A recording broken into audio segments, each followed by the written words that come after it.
अस्सलाम वालेकुम। Welcome to my channel voice over by Amna Shah. I hope कि आप खुश होंगे।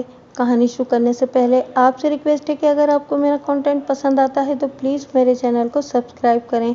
आइए कहानी का आगाज़ करते हैं। तुम इसी सत्तार उर्फ तारा की बात कर रहे हो ना, जो चौधरी बशारत का ख़ास मुलाजिम है और झूरे के साथ उधर बागपुर में चौधरी के डेरे पर होता है।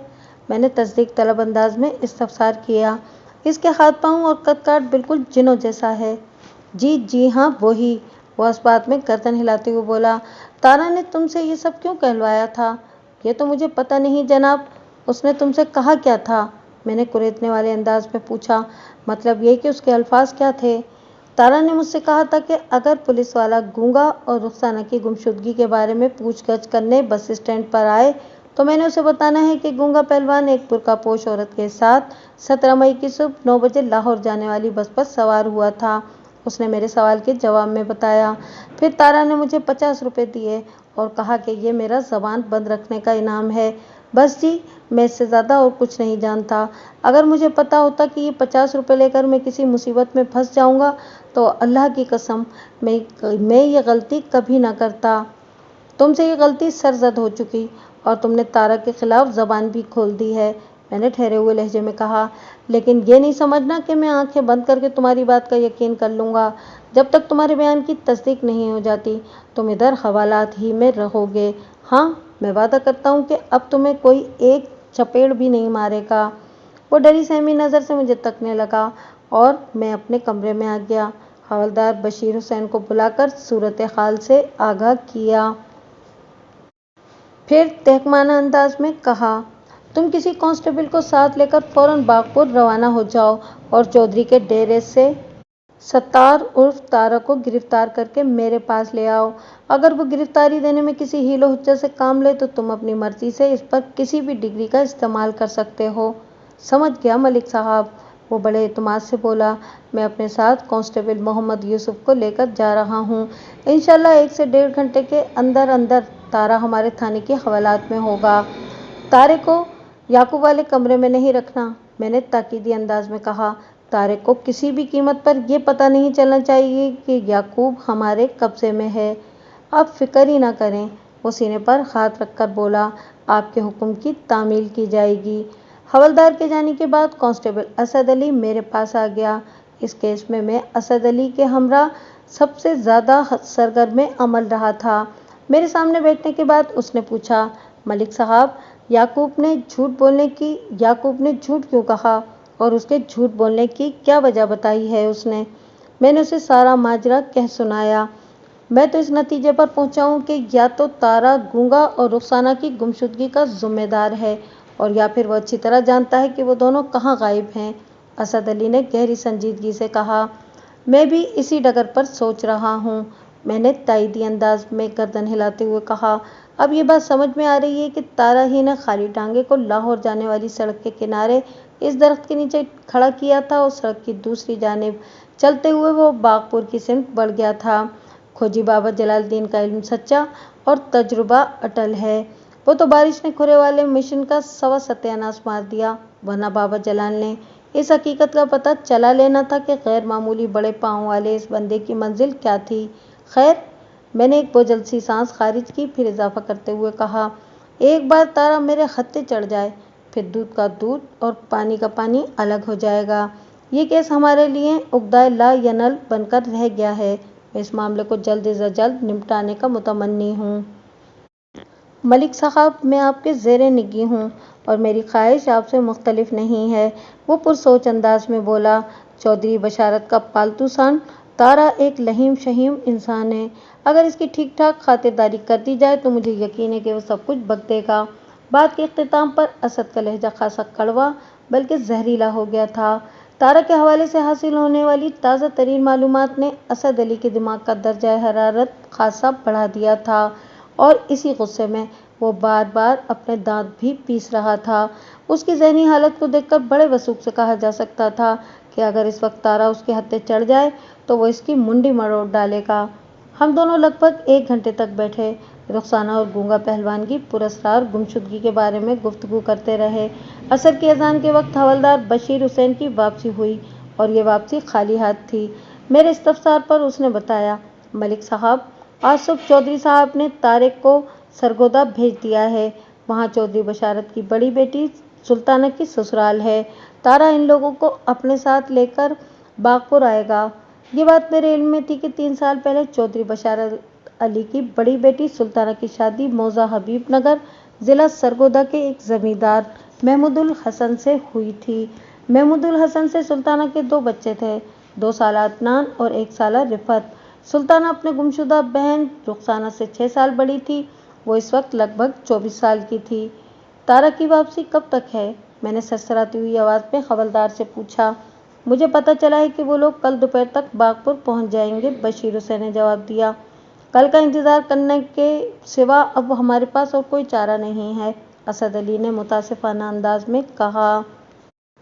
کل کی دوپہر ہونے میں ابھی 20 منٹ باقی ہیں، میں نے سوچ میں ڈوبے ہوئے لہجے میں کہا، اور میں 20 منٹ کے انتظار کا بھی روادار نہیں ہوں۔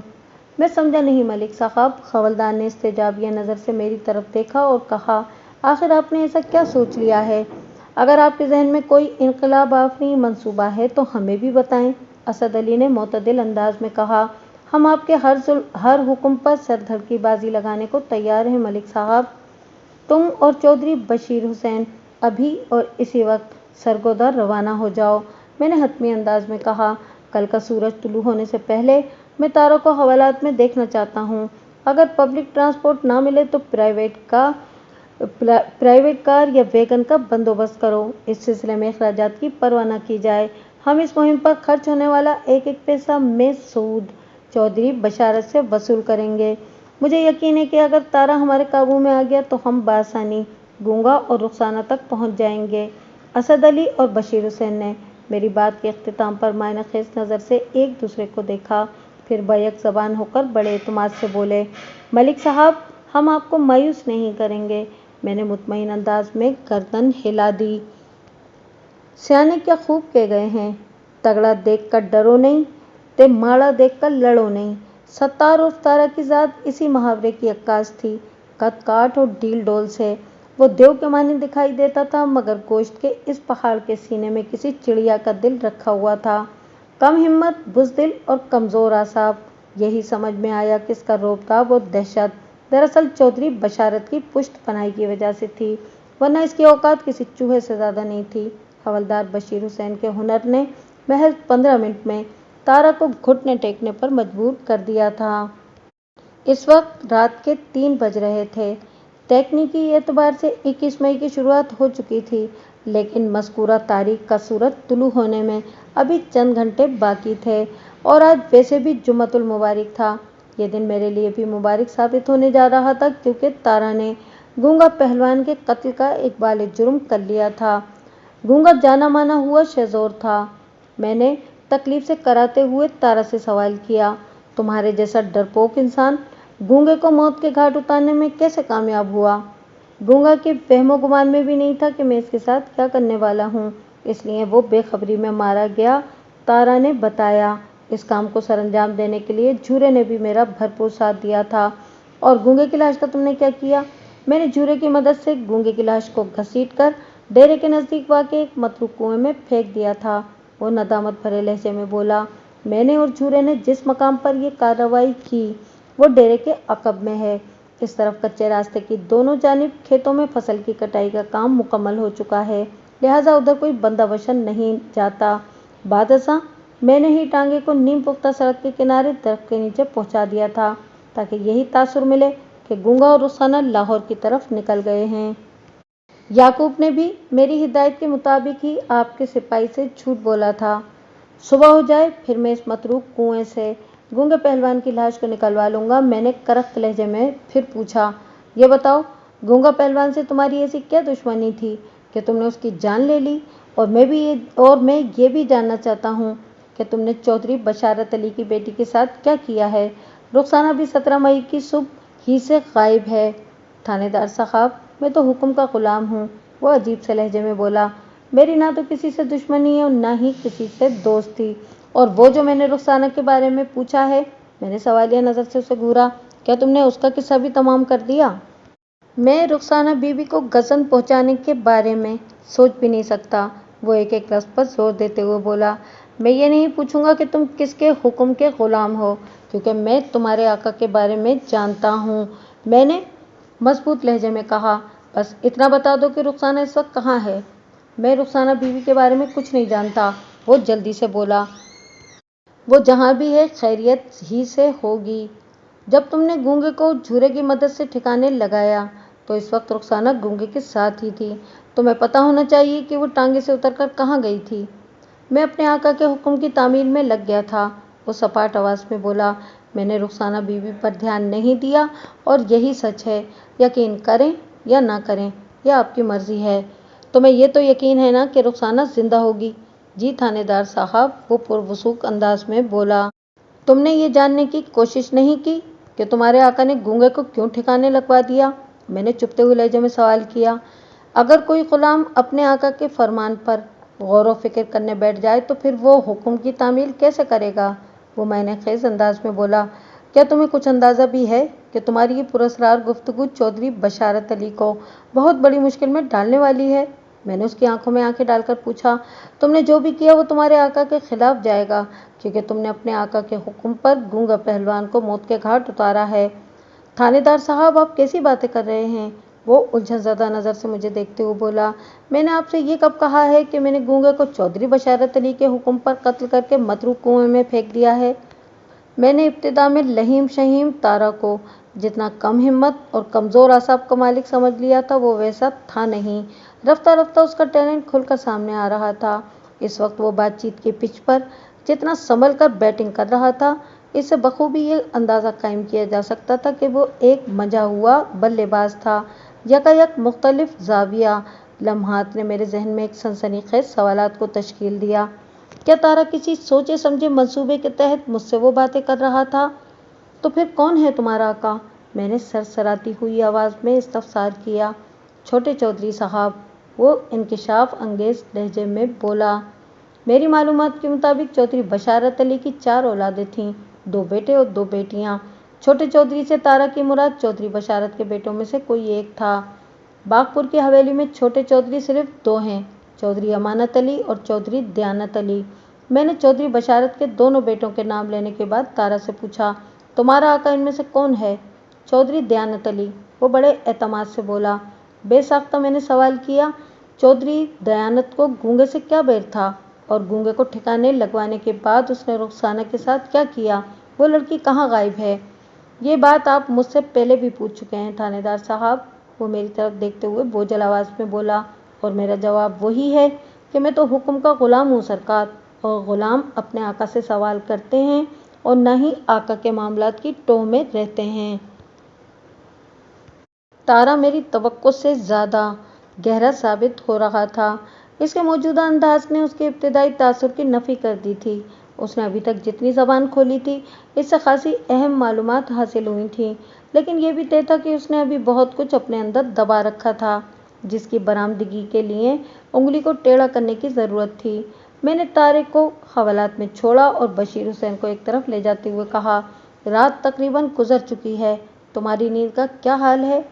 ملک صاحب، جب میں اور اسد علی تارا کو ایک ویگن میں ڈال کر حبیب نگر سرگودا سے باغپور جھنکے تھانے کی طرف محو سفر تھے تو اس وقت نیند کے جھونکوں نے میری حالت خراب کر رکھی تھی، مگر اس وقت میں پوری طرح حشاش بشاش ہوں، آنے والا پورا دن مستعدی کے ساتھ جاگ سکتا ہوں۔ Very good. میں نے ستائشی نظر سے اس کی طرف دیکھا اور کہا، مجھے امید ہے کہ میں دوپہر تک یا زیادہ سے زیادہ شام تک اس کیس کو کنارے لگا دوں گا، اور جب تک ایسا ہو نہیں جاتا تم نے چاقو چوبند اور فعال ہی رہنا ہے، کیونکہ صبح حوالاتیوں کی تعداد میں اضافہ ہونے والا ہے۔ ملک صاحب، میں ایک بات سوچ رہا ہوں، حوالدار نے کہا۔ تارا نے اپنی زبان سے گونگے پہلوان کو قتل کرنے کا اقرار کر لیا ہے، لہٰذا میں سمجھتا ہوں کہ یعقوب پھل فروش کو حوالات کے اندر مزید رکھنے کا کوئی جواز نہیں ہے اور نہ ہی کوئی خاص فائدہ۔ اگر ہم اسے چھوڑ دیں تو حوالات کا ایک کمرہ خالی ہو جائے گا جس میں ہم دوسرے گرفتار شدہ افراد کو رکھ سکتے ہیں۔ میرے تھانے کی حوالات کے کل 2 چھوٹے چھوٹے کمرے تھے۔ ان کمروں کی مکانیت اور داخلے کا راستہ इस तौर जुदागाना था कि एक कमरे में मौजूद कैदी को दूसरे कमरे का अहवाल मालूम नहीं हो सकता था। एक कमरे में इस वक्त तारा बंद था और दूसरे में याकूब। हवलदार की तजवीज़ में मुझे दम महसूस हुआ। मैंने कहा, हाँ ठीक है, तुम याकूब को रिहा कर दो। और तारा के साथ मजीद क्या करना है? बशीर हुसैन ने सवालिया नज़र से मेरी जानिब देखा। इसे जिंदा रखना है और मुसलसल जिस्मानी तकलीफ और जहनी अजियत में मुब्तला रखना है, मैंने बेरहमी से कहा। मैं सुबह होते ही सबसे पहले मतरूक कुएं में से गूंगा पहलवान की लाश को निकलवाऊंगा। इसके बाद तारा की किस्मत का फैसला किया जाएगा। और हाँ, तुम 2 कांस्टेबल्स को एकदम अलर्ट कर दो। वो फटने के बाद वो मेरे साथ ही थाने से रवाना होंगे। इनमें से एक डेरे पर जाकर झूरे को गिरफ्तार करेगा और दूसरा चौधरी बशारत और उसके छोटे बेटे दयानत अली को मतरूक कुएं तक लेकर आएगा। झूरे को गिरफ्तार करने के बाद फिलफौर थाने के हवालात में लाया जाएगा। मुझे उम्मीद है तुम मेरे मंसूबे को समझ गए होगे। हवलदार ने इस बात में सर हिलाने पर इत्तेफा किया। मतरूक कुएं के नज़दीक ही मोटे मोटे तनों वाले 2 दरख्त इस्तादा थे। मैंने मजबूत रस्सों को मज़कूरा दरख्तों के तनों से बांधकर इनके तवस्सुल से 2 सेहतमंद और जवान अफराद को इस कुएं में उतार दिया। इन दोनों को मैंने इस मिशन के मकसद के बारे में तफसीलात से पहले ही आगाह कर दिया था। आम दिनों में वो कुआं खुश्क और गैर आबाद रहता था, लेकिन हालिया बारिश ने उसके अंदर अच्छी खासी कीचड़ पैदा कर दी थी और गूंगे की लाश के जरिए इसे कदरे आबाद भी कर दिया था। 15-20 मिनट की तलाशी बिस्यार के बाद वो दोनों रजाकार जवान गूंगे की लाश तक रसाई हासिल करने में कामयाब हो गए। मैंने रुकू के बल झुककर बाआवाज़ बुलंद कहा, गूंगे की लाश को कमर के मकाम पर रस्सी की मदद से मजबूती के साथ बांधकर तुम एक एक करके बाहर निकल आओ और इस रिश्ते को भी साथ ले आना जिसके दूसरे सिरे पर तुमने गूंगे की लाश को बांधा है। इन दोनों ने मुनासिब अल्फाज में मुझे मेरी हिदायत पर अमल करने का यकीन दिलाया तो मैं मुतमईन हो गया। इस वक्त अभी सुबह का आगाज़ हुआ था, लेकिन हमारे मिशन की संगीनी के पेश नज़र आसपास के खेतों से गुजरने वाले इक्का दुक्का लोग भी इधर ही खिंचे चले आए थे। डेरे पर से झूरे की गिरफ्तारी भी ढकी छुपी नहीं रही थी। अली मुराद नामी कांस्टेबल झूरा को आहिनी जेवर पहनाकर अपने साथ थाने ले गया था। मैंने चौधरी बशारत और उसके बेटे दयानत को बुलाने के लिए एक कांस्टेबल को हवेली की जानिब रवाना कर दिया था। सगीर अहमद के हवेली पहुंचने से पहले, मलिक साहब, ये आप क्या करते फिर रहे हैं? उसने मतरूक कुएं की जानिब इशारा करते हुए इज़्तिरारी लहजे में पूछा। मैंने सुना है कि आपने मेरे मुलाजिम झूरा को भी गिरफ्तार कर लिया है। चौधरी की आमद तक कुएं में उतरने वाले दोनों जवान बाहर निकल आए थे। बस अब गूंगे की लाश को ऊपर खींचना बाकी था। मैंने चौधरी के सवाल के जवाब में कहा, चौधरी साहब, मैं जो कुछ करता फिर रहा था उसका नतीजा तो अभी आपके सामने आ जाएगा। फिर मैंने रजाकारों को हुक्म दिया, चलो धीरे धीरे खींचना शुरू करो। इसके बाद मैं दोबारा चौधरी की जानिब मुतवज्जा हो गया। झूरे को मैंने इसलिए गिरफ्तार किया है कि मेरी मालूमात के मुताबिक गूंगे की लाश को ठिकाने लगाने में इसने कातिल की भरपूर मदद की थी। कातिल की मदद? कौन कातिल? गूंगे को किसने कत्ल किया है और इसकी लाश कहाँ है और मेरी रुखसाना किधर है? चौधरी बशारत ने एक ही सांस में मुत्तईद सवालात कर डाले। इस दौरान मैं टटोलने वाली नज़र से मुसलसल चौधरी दयानत अली को घूर रहा था। वो भोली सूरत वाला एक दराज कामत और कदरे फरबान नौजवान था। मेरे मोहतात अंदाजे के मुताबिक इसकी उम्र 20 और 21 के दरमियान रही होगी। तारा ने अपने आका यानी छोटे चौधरी दयानत अली के बारे में मुझे जो कुछ बताया था वो मेरे जहन में ताज़ा बताज़ा था, लेकिन हैरत अंगेज़ तौर पर मुझे दयानत के चेहरे पर ऐसा कोई तासुर नज़र नहीं आया जो इसका मौजूदा मामले में मुलविस होना साबित करता हो। या तो तारा ने दयानत के हवाले से गलत बयानी की थी और या फिर छोटा चौधरी भला का अदाकार था। मैंने इसे मुसलसल निगाह में रखते हुए बड़े चौधरी से कहा, गूंगे की लाश अभी आपके सामने इस कुएं से बरामद होने वाली है और उसके कातिल को मैंने पिछली रात ही गिरफ्तार कर लिया था। कातिल ने अपने जुर्म का इकबाल कर लिया है और बताया है कि गूंगे की लाश को ठिकाने लगाने में झूरे ने उसकी मदद की थी। इसी की निशानदही पर मैंने ये मिशन मतरूक कुआं शुरू कर रखा है। गूंगे की लाश को पोस्टमार्टम के लिए सरकारी अस्पताल भिजवाने के बाद हम सब थाने चलेंगे। वहाँ मैं आपकी कातिल से मुलाकात करवाऊंगा और आपके सामने ही कातिल से ये मालूम करने की कोशिश करूंगा कि रुखसाना बीबी कहाँ है। मैंने ये सब कुछ नहायत ही ठहरे हुए अंदाज में कहा था। इस दौरान में एक बार भी चौधरी दयानत अली ने अपने मुंह से एक लफ्ज़ अदा नहीं किया था और न ही चौधरी बशारत अली ने तारा की बाबत कोई बात की थी। मैंने तारा की गिरफ्तारी को अभी तक टॉप सीक्रेट रखा हुआ था। चौधरी साहिबान और दूसरे लोग यही समझ रहे थे कि तारा हबीबनगर सरगोदा गया हुआ है। आइंदा आधे घंटे में मैंने मौके की कार्रवाई को मुकम्मल करके गूंगे की लाश को पोस्टमार्टम के लिए कांस्टेबल सगीर अहमद की निगरानी में जिलाई अस्पताल भिजवा दिया। सगीर अहमद चौधरियों के साथ ही जाए वकुआ पर आ गया था। इस काम से निपटने के बाद मैं इन बाप बेटे को थाने ले आया। चौधरी बशारत गूंगे के कातिल से मिलने के लिए बड़ा बेचैन हो रहा था। ताहम दयानत के चेहरे पर मुझे कोई खौफ या परेशानी नजर नहीं आई। हाँ, अलबत्ता वो बहुत ज़्यादा दिल बर्दाश्ता दिखाई देता था। मैंने गंभीर अंदाज में कहा, चौधरी साहब, इस वक्त आपका अपने छोटे बेटे दयानत के साथ थाने में आना मेरे लिए इत्मीनान का बाइस है, क्योंकि मैं जो कुछ कहना चाहता हूँ इसके लिए आप दोनों का मेरे सामने मौजूद होना बहुत ज़रूरी है। और वो कातिल, इससे मैं आपकी मुलाकात ज़रूर कराऊंगा। मैंने उसकी बात काट कर ठोस लहजे में कहा, लेकिन आपको पहले मेरी बात नहायत ही तवज्जो और तहम्मुल से सुनना होगी। वो एकदम शांत हो गया और गहरी संजीदगी से मुझे तकने लगा। दयानत की खामोश निगाह भी कभी मुझ पर ही जमी हुई थी। मैंने खकार कर गला साफ किया, फिर बारी बारी इन दोनों की जानिब देखने के बाद ठहरे हुए लहजे में कहा, कातिल ने इकबाल जुर्म करते हुए अपना बयान कलम बंद करवा दिया है कि उसने चौधरी दयानत के हुक्म पर गूंगे को मौत के घाट उतारा था और दयानत ने रुखसाना को कत्ल करके उसकी लाश को कहीं छुपा दिया है। आखिरी बात मैंने अपनी तरफ से टांग दी थी ताकि दयानत का रद्द-ए-अमल देखने को मिले। ये झूठ है, सरासर मुझ पर इल्ज़ाम है। दयानत अली शदीद तरीन रद्द-ए-अमल का मुजाहरा करते हुए एहतिजाजी अंदाज में चिल्ला उठा, आप कातिल को सामने लाएं। मैं पूछता हूँ उसने गलत बयानी क्यों की है। तरगीला दिखाई देने वाला चौधरी दयानत यकायक बड़ा फरोख्ता हो गया था। उसकी बरहमी से सच्चाई टपकती थी। चौधरी बशारत ने कहा, मलिक साहब, रुखसाना दयानत की सगी बहन है, वो इसे क्यों कत्ल करेगा। उसने तो कभी एक मुर्गी ज़बह नहीं की और आप बता रहे हैं कि उसने गूंगे को मौत के घाट उतारने का हुक्म दिया है। ये सारी गड़बड़ वो कातिल ही कर रहा है। आप इसे यहाँ बुलाएं या मुझे उसके पास लेकर चलें, फिर दूध का दूध और पानी का पानी अलग हो जाएगा। चौधरी की बात मैंने सुनी तो पूरी, लेकिन मेरा जहन एक ही पॉइंट पर रुक गया था। इसके खामोश होने पर मैंने पूछा, रुखसाना दयानत अली की सगी बहन है से आपकी क्या मुराद है चौधरी साहब। मुराद ये कि रुखसाना और दयानत मेरी दूसरी बीवी सफ़िया में से हैं, वो वजाहत करते हुए बोला, जबकि सुल्ताना और अमानत मेरी पहली बीवी बुशरा के बतन से पैदा हुए थे। 21 साल पहले बुशरा का इंतकाल हो गया था। इसी साल के आखिर में मैंने सफ़िया से दूसरी शादी कर ली थी। मैंने हवलदार बशीर हुसैन को अपने पास बुला लिया और मायनाखेज लहजे में पूछा, हमारे परिंदे का क्या हाल है। मैंने आपकी हिदायत के ऐन मुताबिक उसका खास खास ख्याल रखा हुआ था। उसने भी पुरमाइनी अंदाज में जवाब दिया, लेकिन मैं जैसे ही सुर्ख मिर्चों का इस्तेमाल करके फारिग हुआ, इसने अपना आका बदल दिया है।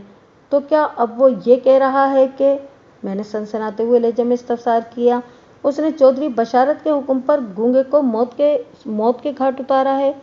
नहीं जी, हवलदार ने नफ़ी में गर्दन हिलाई और बोला, वो कुरान मजीद की कसम खाकर ये कह रहा है कि उसने चौधरी अमानत अली के कहने पर यह सब किया है।